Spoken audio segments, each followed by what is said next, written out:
I love with a set piece, you've got really clear objectives for your characters. So for Nanette, she's got to get the disc. Indy's got to try and beat this big guy on the conveyor belt before he gets squished. Packer and everybody are trying to avoid a missile that's coming towards them. There was Short Round is trying to fight the other little the prince kid who's got a voodoo doll that's affecting Indy. It's just such brilliant. And then you got Kate Capshaw doing something as well. That trivector of action is the sweet spot, I think, of kind of action adventure cinema, and that's really what I was trying to get to, and also kind of reflect the energy and stuff that we did in the first film as well. So like, it's really a case of the same but different. Yeah. We wanted it to have this kind of echo of what people had seen and loved before as well, without being repetitive.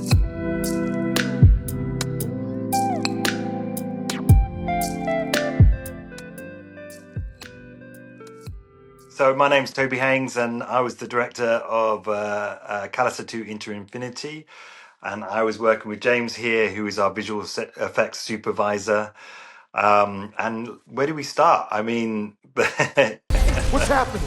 The heart's collapsing. What the hell is going on here? it's the climax of our film. It was like, I mean, the most kind of intense in terms of cutting, in terms of music, in terms of performance, and of course in terms of visual effects. It's a real kind of collaboration through across board, everybody really.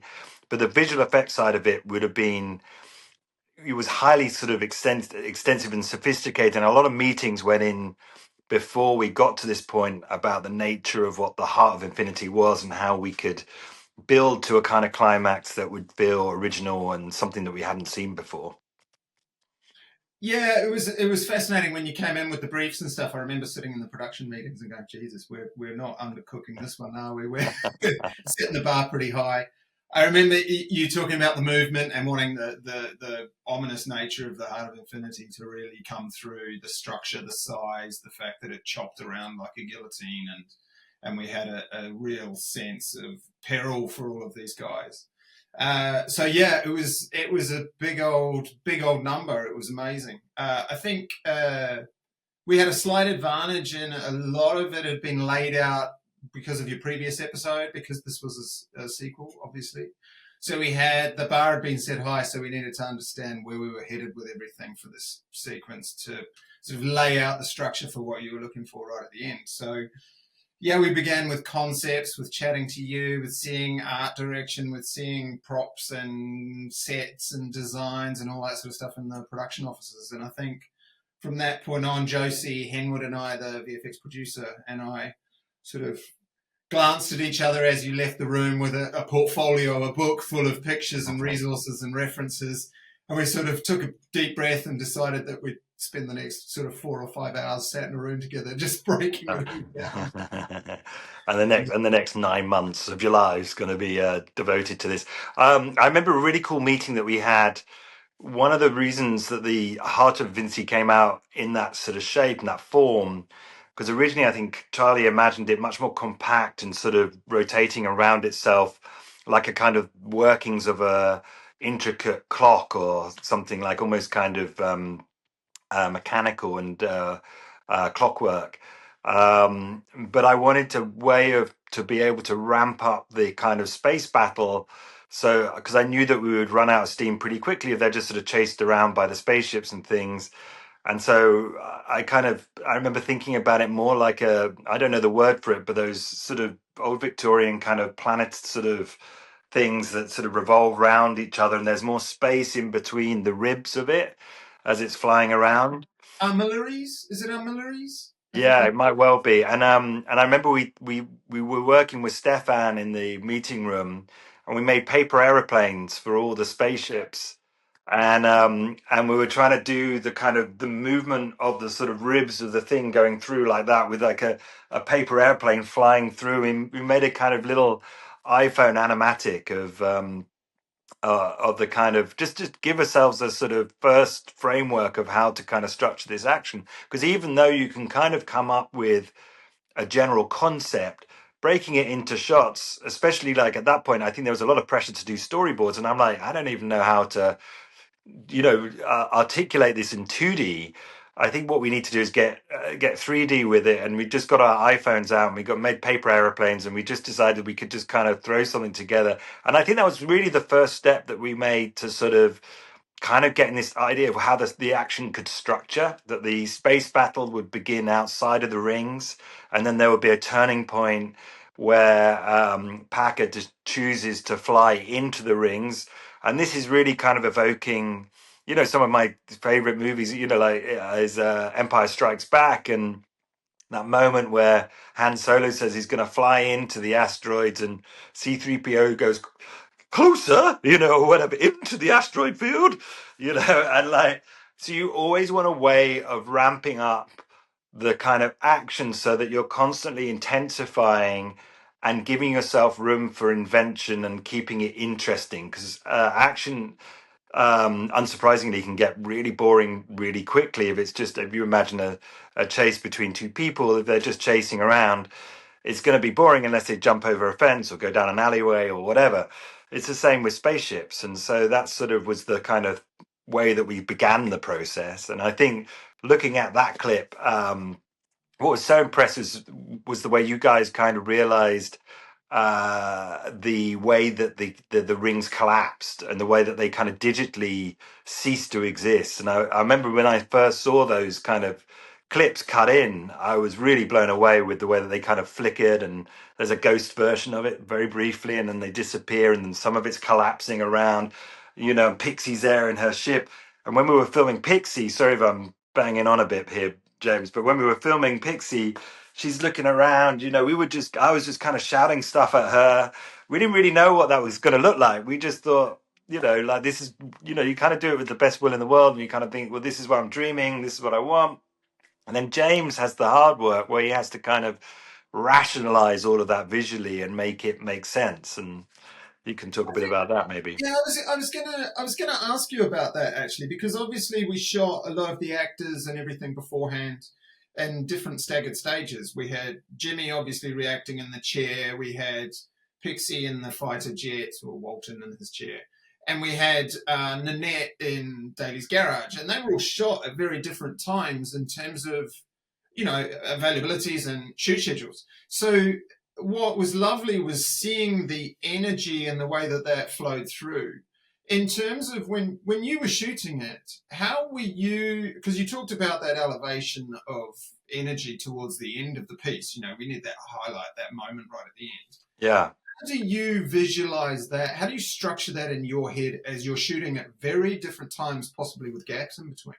Well, I'm cutting it already in my mind. I've already read it, and I've got a kind of picture in my head, but not everything is scripted. So the disc, for instance, you take Nanette in the garage, she's just a girl in a garage, and actually very little could happen in the garage. You can't shake the garage. We could shake the shells with like ropes and things and stuff, and we can shake the camera, and we can make the lights do crazy stuff. And actually, that gives you a hell of a lot. And I needed to come up with devices to sort of again constantly ramp up the drama. Otherwise, it's just going to be over in seconds. And I guess it's a lot of experience of having done this in other shows and things like that. So I'm always thinking about ideas that will give me cut points so I can go from the three different things. And also I've learned from the best, like the greatest kind of set pieces in science fiction cinema really are the climaxes to Empire Strikes Back, the climax to Return of the Jedi. And that was actually a really useful reference, was Return of the Jedi, particularly for the editor, actually. And so even though I had it all in my head, I still have to articulate it to the people that I'm working with. And so when I'm filming it, I'm thinking, so Nanette has got to get, the whole thing's falling apart. Things start falling down. She's got to get to the disc. And then I'm thinking, well, what if the disc falls off the table and she staggers back and then she goes to reach for it and then more discs fall down, and she's like, oh my God, and then and then you just kind of build like little obstructions, constantly getting in the way of what her goal is, and intensifying the performance as you're doing it, intensifying the camera work, getting closer and tighter. And my instinct for it is attuned enough that when I get to the bridge and I'm shooting the stuff on the bridge, that I'm doing exactly the same thing there. You know, I'm flashing the lights, I'm shaking the camera, I'm getting everybody moving in synchrony, and I don't think there may be some sort of behind the scenes of me actually, you know, kind of orchestrating the Yeah. movement. The bridge is quite difficult because you've got about 5 people trying to do the same thing at the same time. And if you left them all to their own devices, the bridge itself isn't moving; it's not going anywhere. They're staring at a blank screen or a green screen or a camera crew. They have no idea what's going on. All they've got is me. So I'm trying to explain to them where they're going, what's happening, and I try and build up a script for that even. So I'm almost writing that on the day, and we've got like the rough script. We know the rough beats that we want to hit from the script, but you've got to build into that to build more cut points, more moments. You know, and I think even some of the exchanges from Dudani to Packer were improvised on the day, and I just ran a camera and I'm shouting at him to say stuff, and he's cracking up because it just I've he's got just I've got got a couple of really great clips of you in the bridge yelling at the guys with red lights flashing and this is the LED wall going off. and I And mean, and this is it, and you do it the first time, and it's always a moment where you're like, I'm in the wrong career. I'm like, this is going to be a total disaster. But slowly as you do it, and the wonderful thing about everybody there on a shared mission is that it solidifies very quickly, and you get into a pattern, and you build that pattern. And I've trained my camera crew. By this point, they know what I want. They know that as I'm reaching the end of the sort of journey that I've built within that kind of shooting pattern. And I think actually the takes that we were doing were like 12-minute takes, you know, sometimes longer. And so, but they know that during that they're going from a certain size to building out, going closer, and the shaking's intense. It was so intense doing the camera shakes on the bridge that I had our stunt supervisor, fantastic stuntman Mark Maley, who was there to sort of, take care of anybody falls over or whatever. He's handling all of that work. And I just see him standing there and I'm like, get on the dolly. You're going to shake the camera like this because the camera guy ran out of steam shaking the camera because it's heavy, it's heavy. yeah, And so he was sitting on the dolly doing this. And I was like, your job is to make it as hard as possible for him to get the shot. And so and yeah. poor old Ed's trying to get the shot, and Mark shaking the camera, and we've got two cameras going, and Stefan's doing his bit, and all the lights are going, and it's just all about a lot of it's about timing, synchronicity, and intensity of performance. And it's a good question because it's very satisfying to me for me to see those things cut together because it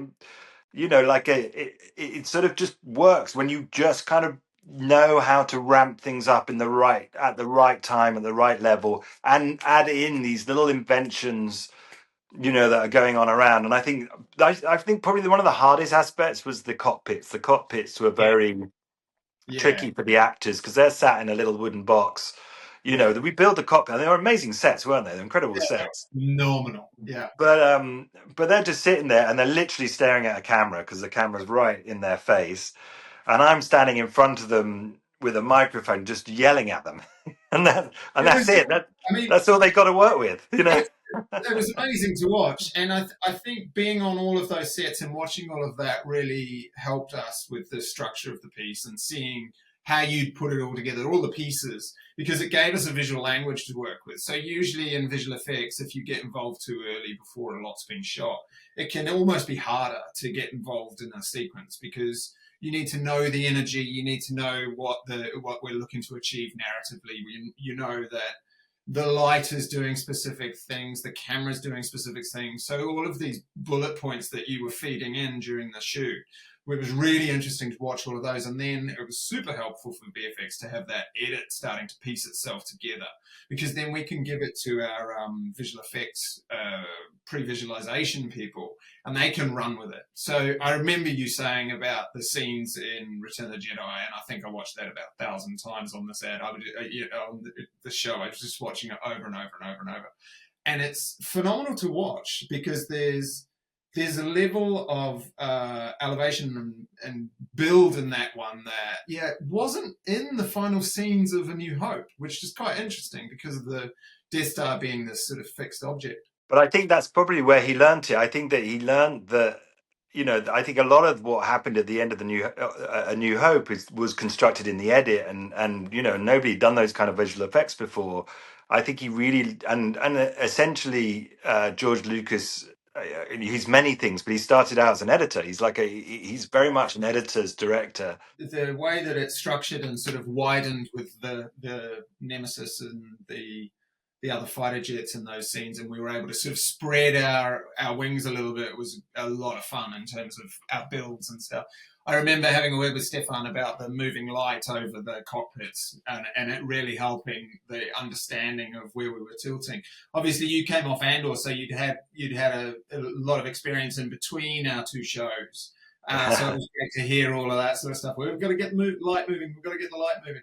And that really helped us in VFX because it meant we could look at what the light was sculpting around that and around the Callister and then use that in visual effects because we were Well, again, it was hugely satisfying to finally see those cockpit shots bedded into a spaceship itself and what you did with it. And then I was just looking at it there in the clip and seeing Pixie's ship and that moment where she's looking around and the light is going at the right time and everything.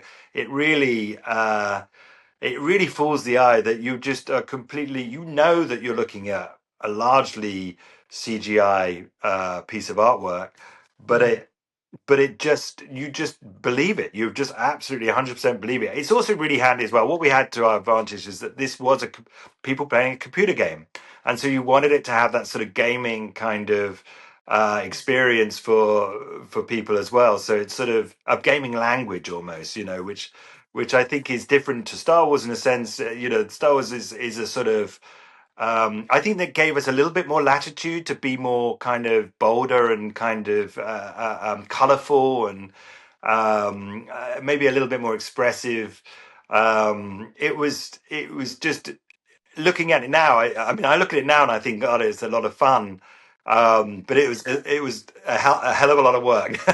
It was. I think, it's important that we're always pushing the boundaries and we really enjoy it. I think something in visual effects is, we're always trying to elevate and elevate and elevate. We stand on the shoulders of giants with, Star Wars and Star Trek and a wealth, all the way back to 2001. So it's quite nice having that sort of bedded language in there that we know we can build from. I know that one of the guys at Union VFX who put this together for us, the space battle, they put forward the idea of the illuminated lights, the colors on some of the ships. Yeah. And a few of us were like, oh, mate. And then you came in and you were like, no, that's gaming, that's bang on, that's perfect, and it'll help us differentiate. And it really expanded that whole the multicolored flowing. I love it, yeah, and it's got a kind of disco feel to it. It's really neon and really kind of vibrant. I really like that, and the first film was like that in a kind of 60s way, and then this one has this kind of almost kind of like a sort of electrified version of it, which was really great. I think it was just I think it's just so satisfying seeing a sequence like that. I mean, this is the thing you watch when you're watching the film, you watch it over and over again when you're doing the sound dub. You're doing all the other bits of post production, and you rarely see it. I don't think I really saw it properly finished until I was finally sitting in a cinema full of people that had never seen any of it before. The feeling of it was so electric, that experience. It was so, everybody was buzzing. And I think that's what I'm really proud of. Like, as you say, we're standing on the shoulders of giants. There's so much science fiction out there. It's very hard to do something original or something that feels a bit different. And I think with the way that the Heart of Infinity worked and the way that it starts to fall apart, there's a bunch of ideas there that have never been done before, and you did it so brilliantly. Well, teams of people did it brilliantly. They did. It was exceptional. I really enjoyed doing the concepting of the heart, how we went through motions of how it moves, the textures, the lighting, the elements. Was there any happy accidents that you landed on along the way that you were like, oh, I hadn't really thought about that one, like conversations you might have been having with some of the guys regarding how the structure of the scene worked with the editor, or was there anything that sort of changed? I don't know. I think I mean, it's all in a way. I'm designing it so it's all happy accidents. So and I think there were times when we had done the previs. I remember when we were doing the cockpits, you were like, well, "This is the previs, and these are the things that are happening." And I'm like, "Yeah. I'll just do a kind of my version of it." and you're like, okay, whatever, you know. And I think basically I'm just trying to kind of create energy. I'm trying to create those kind of happy apps, and I'm trying to create moments. And then I know that when we get to the edit, that we can pick and choose, and we'll rationalize it when we get there and take all the best bits.